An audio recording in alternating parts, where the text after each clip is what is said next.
Բարի լույս, ավակ շաբաթը մոտենում է իր ավարտին, սիրելիներ, եւ այսօր ավակ շաբաթ օրն է։ Եվ մենք բոլորս այլևս պատրաստվում ենք երեկոյան դիմավորելու մեր Տեր Հիսուս Քրիստոսի հրաշափառ հարությունը, լսելու այն ավետիսը, որով մենք վկայվում ենք, ասելով, որ Քրիստոս հարյավի մեռելուց։ Տեսեք, ինչ է պատմում մեզ Մատթեոսի ավետարանի 28-րդ գլուխը։ Շաբաթ օրը երեկոյան, երբ կիրակին լուսանում էր, Մարիամ Մագդաղենացին եւ մյուս Մարիամը եկան գերեզմանը տեսնելու։ Եվ ահա մեծ երկրաշարժ եղավ, որովհետեւ Տիրոջ հրեշտակը երկնքից իջնելով մոտեցավ, դռնից վեմը մի կողմ գլորեց ու նստեց նրա վրա։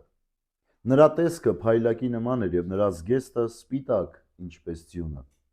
Նրա ահից պահապանները խռովվեցին եւ մեռելների պես եղան։ Հրեշտակը խոսեց ու կանանց ասաց. Դուք մի վախեցեք, գիտեմ, որ փնտրում եք Հիսուսին, որ խաչվեց։ Այստեղ չէ նա, քանի որ հարություն առավ, ինչպես ինքը ասել էր։ Եկեք տեսեք այն տեղը, ուր պառկած էր։ Սիրելիներ, այսօր երեկոյան այս կանանց նման յուրաքանչյուր մեկս գնալու ենք փնտրելու Տիրոջ գերեզմանը, որովհետև մենք երեկվանից հիշում ենք, որ խաչելություն եղավ եւ թաղում եղավ։ Այսօր գնալու ենք փնտրելու ոչ թե նրա համար, որ սգանք, չնայած որ այս կանայք գնում էին սգալու, որտեղ իրենք չգիտեին դեռ հարության մասին, այլ մենք այլևս գիտակցությամբ գնում ենք դեպի այն գերեզմանը, որ կյանք է ապարգևում, այն գերեզմանը, որ հարություն է ապարգևում։ Եվ այդ գերեզման մտնելիս է, որ հրեշտակներն են առաջին ավետիսը տալու։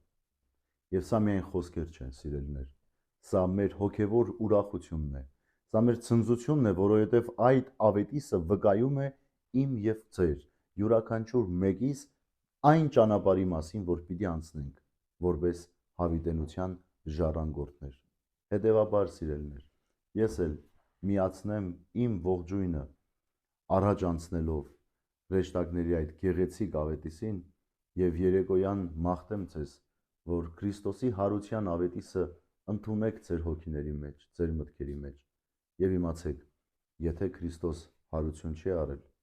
ասում է առաքյալը, իզուր է մեր քարոզչությունը եւ իզուր է ձեր հավատքը։ Իսկ Տերը հարություն է արել։ Հետեւաբար, թե մեր խոսքը, թե ձեր հավատքը գնում է ճիշտ ճանապարհով։ Բարի եւ խաղաղ օր ձեզ բոլորիդ։ Աստված օրհնի ամենքիս։